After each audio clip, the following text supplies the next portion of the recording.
મોરબીના જૂના દેવળિયા ગામમાં હિટ એન્ડ રનની ઘટના બની છે અને બાઇક ચાલકે અડફેટે લેતા 11 વર્ષીય વિદ્યાર્થીનીનું મોત થયું.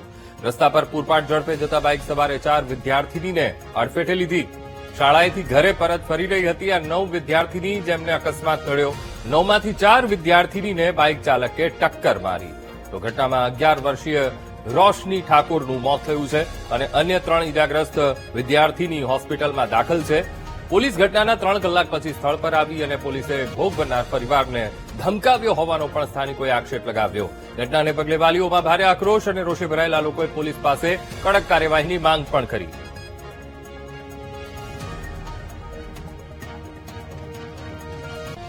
અમારી છોકરીઓ નિશાળેથી અભ્યાસ કરીને આવતી હતી, તેમાં પાછળથી દેવી પૂજકનો છોકરો બુલેટ લઈને આવ્યો.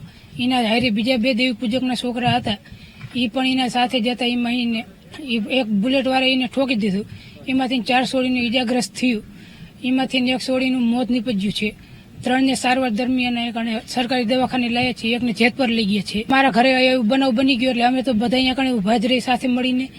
એમાં પોલીસ વાળા આવી અને અમને એમ કીધું કે તમારો બધાનો વિડીયો બનાવી લેવો છે અને તમને બધાને પોલીસ સ્ટેશને લઈ જવાના છે. એ સ્કૂલેથી સાંજે 5 વાગે છૂટીને આવતા હતા. સ્કૂલેથી 5-6 છોકરીઓ વારે, ત્યારે એક દેવી પૂજકનો દીકરો એની સાથે 2-3 બીજા હતા. ટોટલ 3 જણા હતા એક બુલેટ બાઇક ઉપર, અને પાછળથી આવીને બાઇક ભટકાડ્યું છે છોકરીઓને. એમાં અમારી 4 છોકરીઓને વાગી ગયું હતું.